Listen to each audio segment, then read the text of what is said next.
రాజీవ్ యువ వికాస్ కాంగ్రెస్ పార్టీ తీసుకొచ్చినటువంటి సంచలన నిర్ణయం అని చెప్పేసి కూడా చెప్పుకోవచ్చు. సో, కాంగ్రెస్ పార్టీ తీసుకున్నటువంటి నిర్ణయంలో రాజీవ్ యువ వికాస్ ద్వారా ఎవరైతే నిరుద్యోగులుంటారో వారికి ఉద్యోగాలు తమంతకు తామే కల్పించుకోవాలి. స్వయం ఉపాధి తాము నిర్మించుకోవాలని చెప్పేసి రాజీవ్ యువ వికాస్ అనే పథకాన్ని తీసుకురావడం అనేది జరిగింది.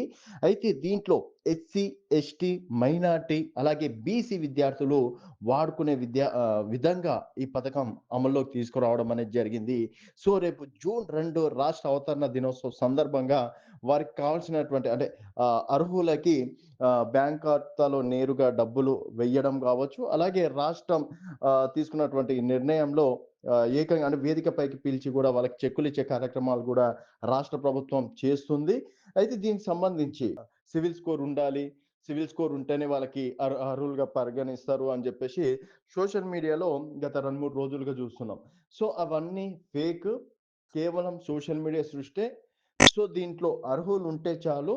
వాళ్ళకి సివిల్ స్కోర్ ఉన్నా, లేకున్నా, గతంలో లోన్‌లున్నా, లేకున్నా గూడా ఎవరైతే అర్హులుంటారో వారికి రాజీవ్ యువ వికాస్ పథకం వర్తిస్తుందని జెప్పేసి రాష్ట్ర ఉప ముఖ్యమంత్రి బట్టి విక్రమార్క గారు గూడా చెప్పడం అనేది జరిగింది.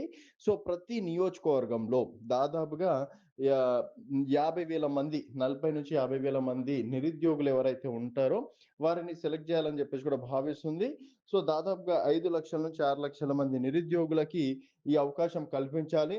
ఇందులో రూ. 1,00,000, 2,00,000, 3,00,000, 4,00,000 అలాగే 5,00,000 వరకి ఈ స్కీమ్‌లో అవకాశాలున్నాయి. అలాగే రూ. 1,00,000 తీసుకున్న వారికి 80% మాఫీ. తర్వాత 2,00,000 తీసుకున్న వారికి 75%. తర్వాత 3,00,000, 4,00,000 తీసుకున్న వారికి 50% సబ్సిడీ. అంటే 50% అంటే 4,00,000 తీసుకున్న వాళ్ళకి కేవలం 2,00,000 కడితే సరిపోతుంది. అది గూడా జీరో ఇంట్రెస్ట్ తోటి ఈ పథకాన్ని తీసుకురావడం అనేది జరుగుతుంది.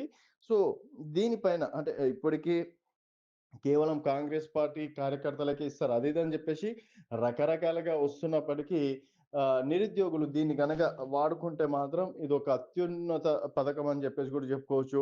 చాలామంది అంటే గతంలో నిరుద్యోగులకి ఆహ్, అంటే స్కూటీలిస్తాం, అవిస్తాం, ఇవని జెప్పేసి ఏవేవో రకరకాల హామీలిచ్చారు. సో, ఈ పథకం కరెక్ట్ అమలైతే ఆ హామీలను ఎవ్వరు గుర్తుకు చేయరని జెప్పేసి గూడా ఈ సందర్భంగా జెప్పుకోవచ్చు. సో, మన రాష్ట్ర ప్రభుత్వం తీసుకొచ్చినటువంటి ఈ పథకం ఎంత వరకి సక్సెస్‌ఫుల్‌గా రన్ అవుతుందనేది చూడాలి. నిజంగా మరి దీనిపైన అంటే కేవలం కాంగ్రెస్ కార్యకర్తలకే ఇచ్చుకుంటే మాత్రం మళ్ళీ కాంగ్రెస్ పార్టీ బ్లేమ్ అయ్యే అవకాశాలుంటాయి. అండ్ అర్హులకిస్తే మాత్రం డెఫినిట్‌గా కాంగ్రెస్ పార్టీ విజయం సాధించినట్టు ఉంటదని జెప్పేసి గూడా ఈ సందర్భంగా జెప్పుకోవచ్చు.